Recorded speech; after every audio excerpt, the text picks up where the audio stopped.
우리 성경 말씀 시편 41편 1절을 한 번 더 읽습니다. 읽읍시다. 시작. 가난한 자를 보살피는 자에게 복이 있으며 재앙의 날에 여호와께서 그를 건지시리로다. 아멘. 저 본문에 대하여 어떤 다른 의견이나 이견을 포함시킬 이유가 없지 않습니까? 아니 사람을 돕는다는 게 도움은 좋지만 꼭 사람 도와야 됩니까? 하나님을 상대하는 것인데 우리는 하나님께 복 받으면 되지.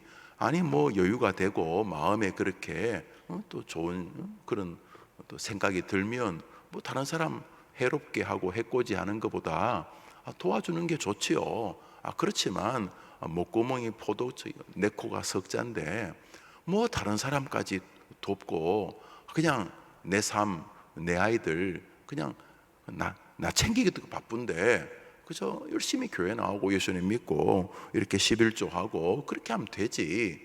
아니 안 하겠다는 게 아니고 사람을 이렇게 돕고 살면 좋긴 좋은데 아니 열심히 살다 보면은 그럴 여유가 없을 수도 있지 않습니까?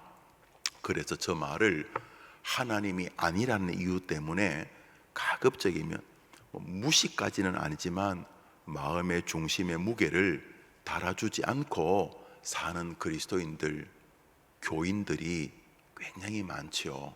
그래서 그분들은 늘 하나님하고 상대하겠다는 거죠. 굳이 잔챙이들하고 상대할 필요 있습니까? 거물이 있는데 하나님이 계신데 굳이 사람들까지 챙기고 그럴 필요 있겠습니까? 그저 하나님께 잘하면 안 되겠습니까? 시간 되면 나와서 교회 나와서 새벽에 기도하고 그러면 되지. 뭘 다른 사람을 돌보고 하겠느냐 이런 생각이 말은 안 해도 사람 반대편이라고 해야 될까요? 사람이라고 하는 주제와 다른 훨씬 더 강력한 주제이신 하나님이 계시기 때문에 웬만한 것은 하나님 쪽으로 이렇게 엉겨붙어서 하나님과 좋은 교제하면 된다는 생각이 믿음의 이렇게 마지노선 혹은 최고봉을 넘나든다 생각을 하죠. 그래서 저 구절에 특별한 이견을 붙이진 않아도 의미 부여는 약화시키는 것이 우리 시대 작금의 교회의 현상이고 거의 모든 교회에 벌어지는 문제의 이유입니다. 하나님하고 사이가 나빠가지고 교회 생활이 망한 분이 몇 분이나 되십니까? 기도를 안 하거나 말씀을 대하는 태도가 게으르거나 그래서 무슨 교회가 소란스러운 것을 저는 거의 본 적이 없습니다. 그저 다 하나님하고 자기하고 문제죠. 교회가 혼란스러운 것은 혹은 믿음의 가정이 어려워지는 것은 다 저 구절을 무시하기 때문입니다. 다시 한 번 더 읽습니다. 가난한 자를 시작. 가난한 자를 보살피는 자에게 복이 있으며 재앙의 날에 여호와께서 그를 건지시리로다. 가난한 자가 하나님은 아니죠. 가난한 자의 해석의 범위가 꽤 넓습니다. 돈은 있는데 마음이 가난한 분도 많으시고 또 권세는 있는데 세월의 여류함으로 젊음이 가난한, 다시 말해 늙은 병상에 있는, 세상에는 가난한 사람 꽤 많습니다. 우리가 꼭 돈이 없어서만 가난한 게 아니고 정말 가난한 사람 많습니다. 정말로 가난한 사람만 목회해 보면은 진짜 모든 사람이 가난하구나 이렇게 느낄 수 있습니다. 지난 주간에도 이렇게 몸이 많이 병드신 우리 은퇴하신 장로님 몇 분을 신방을 하고 그랬는데 다 가난합니다.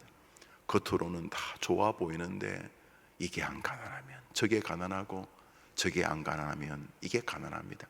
여튼간에 가난이 어떤 의미인지는 차치하고라도 가난한 자는 사람입니다.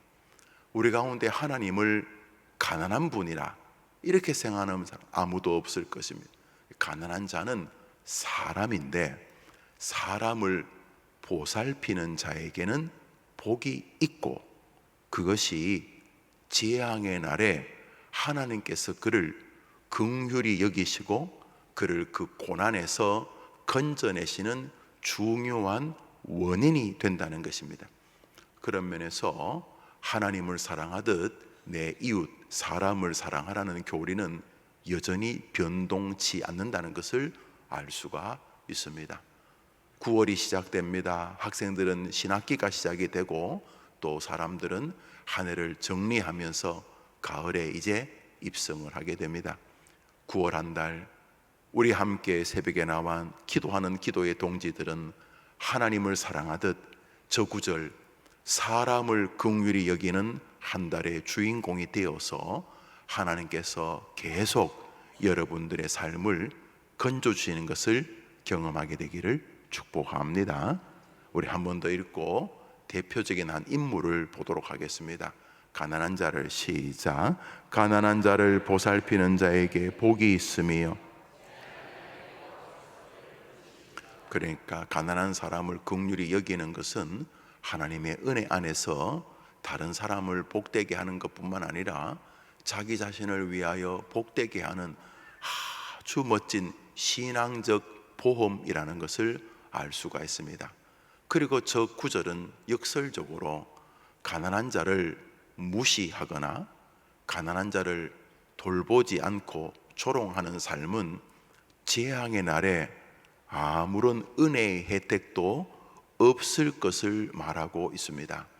저 본문이 그대로 진실이기 때문에 가난한 자를 긍휼히 여기는 자를 재앙의 날에 하나님께서 건지시는데 사람을 막 개닭 취급하고 조롱했던 사람들도 재앙의 날에서 건지신다면 저 성경 구절을 스스로가 모욕하는 것이기 때문에 우리는 사람을 함부로 대하는 일이 얼마나 끔찍한 결과를 가져올 것인지를 잊어서는 안 되는 것입니다. 그 중에 대표적인 사람이 부모입니다. 부모를 시간이 지나면 그분이 가난한 분인 것을 알게 됩니다.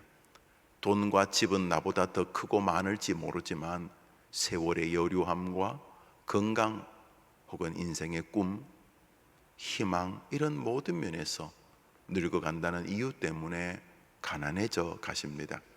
그때 그를 긍휼히 여기고 보살피는 자와 그렇지 않는 사람이 같을 수는 없는 것입니다. 부모를 공경하지 아니하고 긍휼히 여기지 않으며도 하나님께서 재앙의 날에 건지신다면 이것은 성경을 하나님 스스로가 짓밟으시는 것이기 때문에 그럴 리가 없는 것입니다. 그런 면에서 이렇게 성가대가 모였을 때도 서로 돌보고 함께 교회 생활하면서도 서로 위로하고 나 하나님하고만 상대하면 돼요. 이건 정말 어리석은 일이 아닐 수가 없습니다. 해림교회 성도들, 특별히 9월 1일 새벽에 나와 기도하는 성도들의 마음속에 하나님 때문에 사람을 긍휼히 여기는 복받는 한 달이 출발되기를 축원합니다. 오늘자 날주 사무엘상 25장입니다. 오늘자 날주 사무엘상 25장입니다. 7절과 8절을 읽겠습니다. 7절과 8절입니다. 읽읍시다. 시작.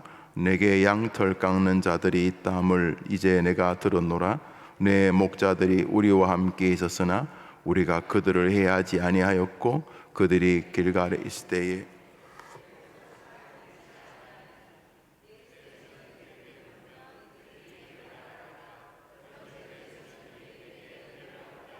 우리가 좋은 날에 왔은즉 내 손에 있는 대로 내 종들과 내 아들 다윗에게 주기를 원하노라 하더라 하라. 아멘. 이 내용은 이런 것입니다. 이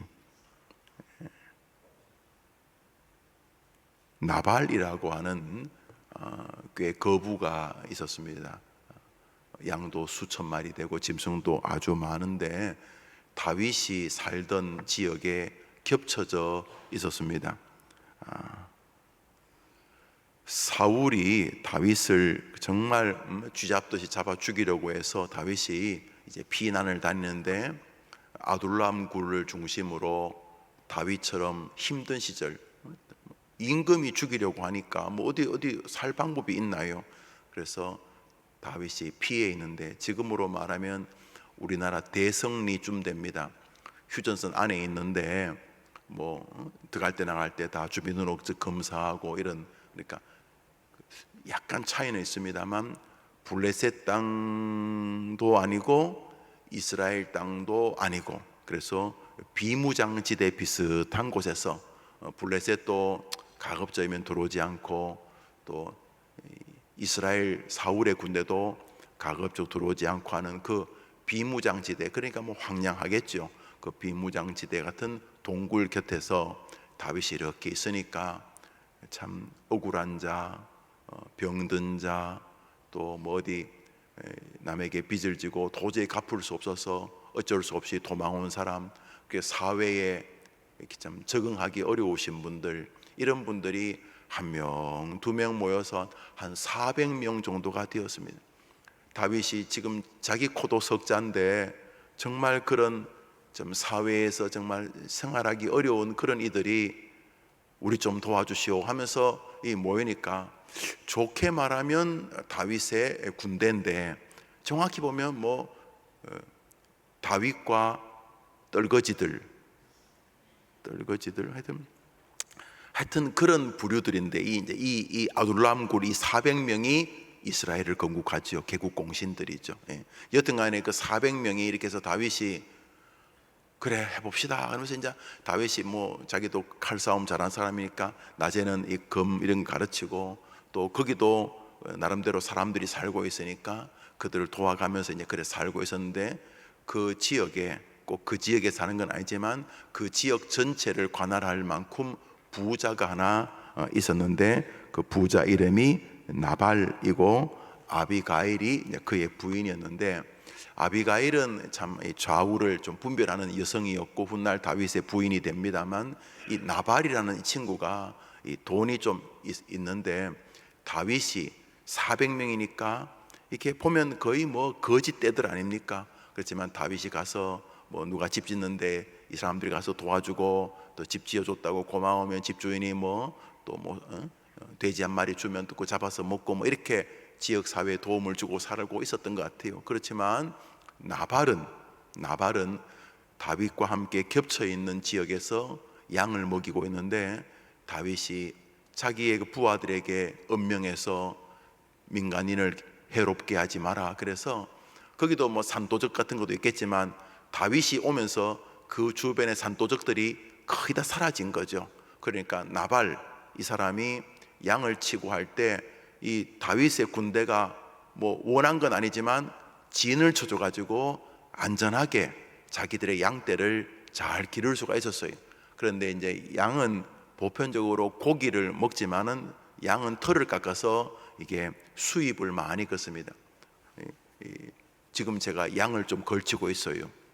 여기 약간의 양털이 있거든요. 양털. 우리 양복을 양털 같은 거로 만들잖아요.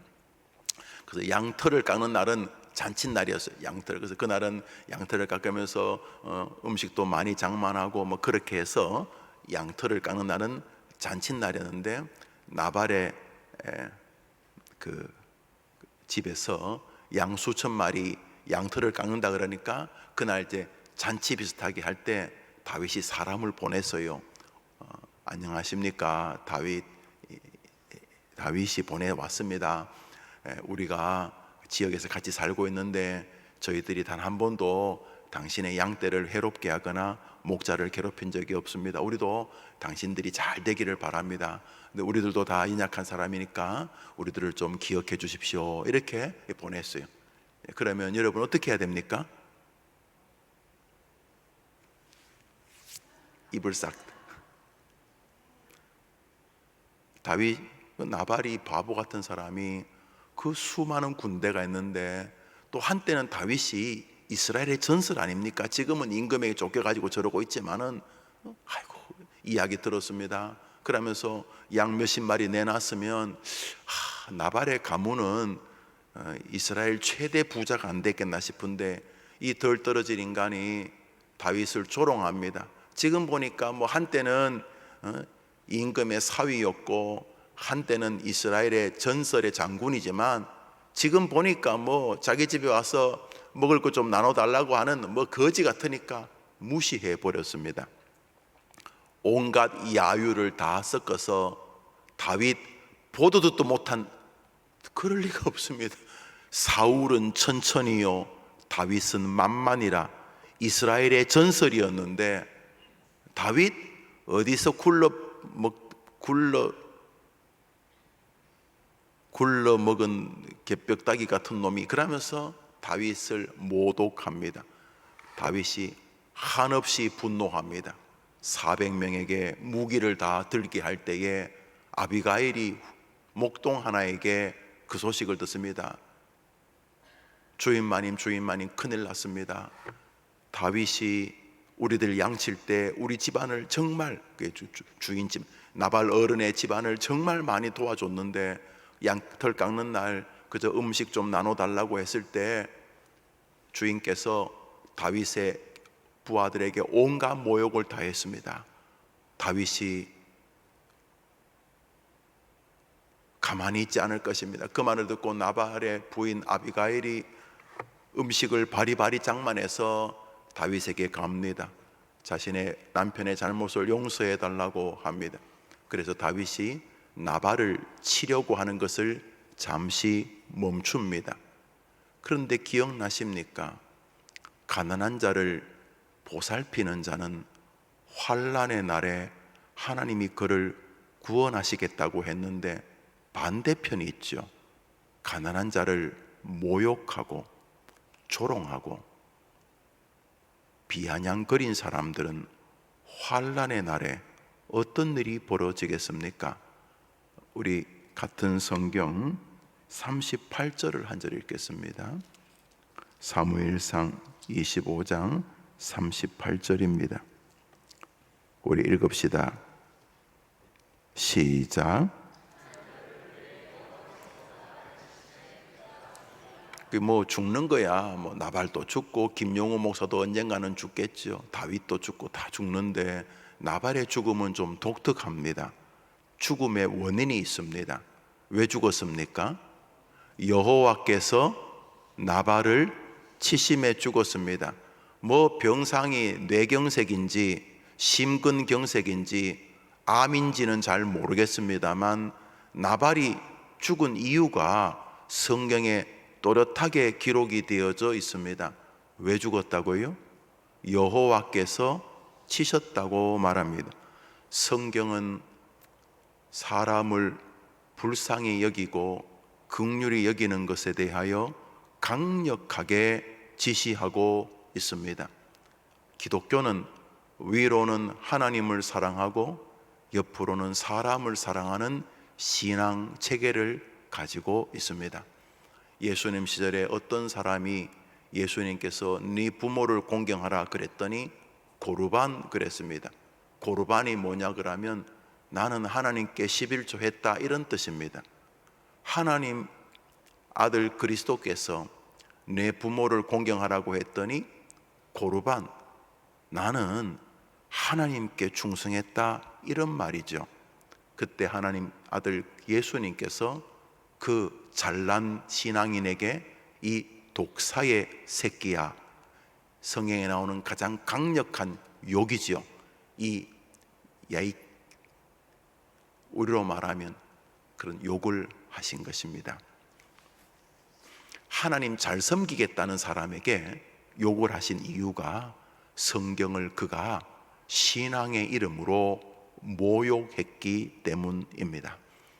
해림교회는 저는 제가 목사여서가 아니라 정말 좋은 교회라고 생각을 합니다. 나만 생각하고 성가대 일부가 생각하는 것 같은데, 그 중에 하나가 우리 교인들이 할 수만 있으면 말하는 일을 주의한다는 것을 느끼기 때문입니다. 저도 이 나이까지 교회에서 자랐기 때문에 교회를 잘 봅니다. 그래서 그리스도인들이 예수 믿으면 겸손해지기도 하지만 예수를 믿는다는 이유 때문에 지나치게 교만해지기도 합니다. 그래서 하나님을 상대한다는 이유로 사람을 자꾸 하대하려 합니다. 교회는 계급이 없습니다. 집사님, 목사님, 장로님, 권사님이 무슨 계급입니까? 하나님을 보다 잘 섬기기 위하여서 그가 할 수 있는 일들의 업무를 정말 제시해 주는 일뿐이지 교회에 무슨 계급과 벼슬이 있습니까? 좋은 교회는 하나님 때문에 서로 돌보는 교회인 줄 믿으시기를 바랍니다. 좋은 교회를 만드는 것은 좋은 일이지만 내가 망하고 우리 가문이 망하고 좋은 교회 되는 게 무슨 상관이 있습니까? 그런 면에서 좋은 교회 만들기 전에 좋은 성도 만들려고 힘쓰셔야 하는 것입니다. 좋은 성도 만드는 방법이 있습니다. 하나님 때문에, 다시 말해서 성경 때문에. 우리 본성은 남 챙기는 거 아니에요. 에덴에서부터 시작된 이 죄악의 이 더러운 DNA는 다른 사람을 섬기는 쪽에 발달하지 않고 남이 나를 섬겨주기를 바라는 쪽에 발달합니다. 이 죄악의 DNA는 우리 안에 다 있습니다. 그래서 가만 놔두면 죄 짓습니다.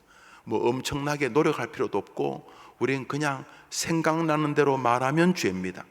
그냥 우리가 가만히 있어도 죄고 움직여도 죄고 우리는 그냥 하는 모든 것이 성경에 의하면 악합니다. 그래서 우리는 끊임없이 저항해야 하는 것입니다. 우리는 가만히 있으면 죄이기 때문에 기도하는 사람인 것입니다.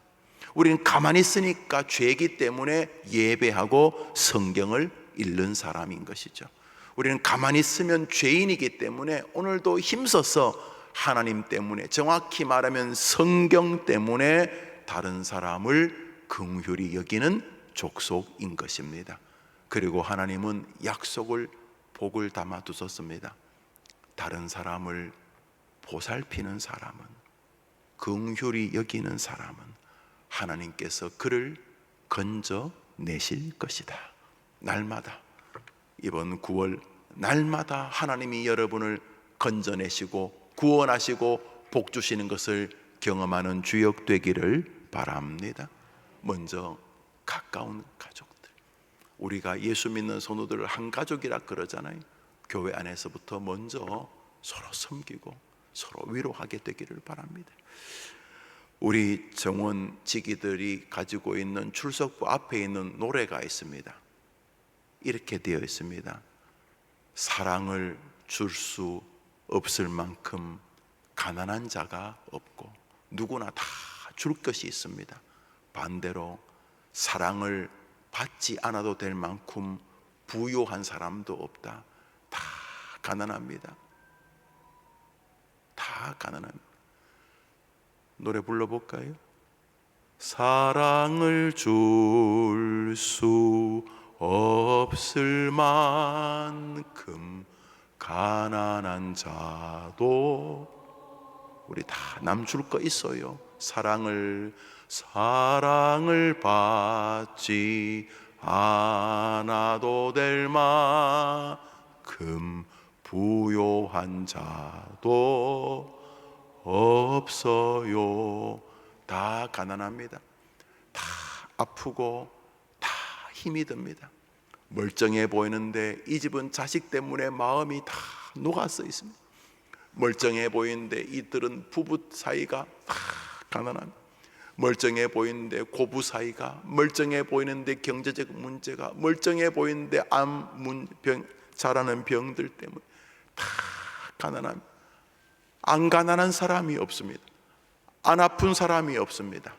에림교회 성도님들, 하나님 때문에, 정확히 말하면 하나님이 당신을 계시하신 성경 때문에 오늘 말씀 그대로 가난한 자를 긍휼히 여겨서 하나님이 복 주시는 주인공 되기를 축복합니다. 부모님과 함께 새벽에 나와 기도하는 학생들, 어릴 때부터 내가 나를 챙기고 내가 인정받고 내가 세움받고 내가 잘 되고 싶은 것은 본성이에요. 다른 사람을 짓밟아서라도 내가 더 잘 되고 싶은 것은 여러분만 있는 게 아니고 여기 다 있어요. 그냥 에덴 동산에서 아담이 범죄한 다음부터 우리 안에 그냥 태어나면서부터 있는 마음들이에요. 그런데 주님은 그렇게 살지 말라고 하시는 거예요. 우리는 하나님 때문에, 하나님이 당신을 계시하신 성경 때문에 성경 말씀을 내가 기꺼이 믿음으로 수납하면서 성경 말씀을 따라 오늘도 내 본성과 저항하면서 다른 사람을 불쌍히 여기려고 하고, 말 한마디라도 뒤에서 험담하고, 말 한마디라도 그 사람을 깎아내리지 말고, 눈빛 하나에도 병든 부모님, 할아버지, 할머니 대할 때에도, 선생님 대할 때에도, 친구 대할 때도 연약한 자들을 불쌍히 여기는 마음을 하나님께서 복 주시는 것으로 보고 계신다는 것 기억하고, 하나님 상대하면서 다른 사람을 대하다 보면 어느덧 나도 다른 사람을 세워주는 말을 하고 있고, 어느덧 주님을 기쁘시게 하는 삶을 살아서 나도 복받고, 나 때문에 내 주변의 사람도 복받고. 왜 컵에 이렇게 있는데 물을 부으면 우선 내 컵이 채워지지만 하나님이 계속 부으면 옆에 있는 사람도 그 흘려 넘치는 물을 얻을 수 있는 것처럼, 모쪼록 우리 모두 이번 9월은 하나님 때문에 사람도 사랑하는 십자가의 신앙의 주인공 되기를 축원합니다. 우리 주님 가르친 기도로 예배를 마치고 자유롭게 기도하며 우리 9월을 시작합시다. 하늘에 계신 우리 아버지여, 이름이 거룩히 여김을 받으시오. 나라 임하옵시. 뜻이 하늘에서 이룬 것 같이 땅에서도 이루어지이다. 오늘날 우리에게 일용할 양식을 주옵시고, 우리가 우리에게 죄 지은 자를 사하여 준 것 같이 우리 죄를 사하여 주옵시고, 우리를 시험에 들게 하지 마옵시고 다만 악에서 구하옵소서. 대개 나라와 권세와 영광이 아버지께 영원히 있사옵나이다. 아멘. 기도합시다.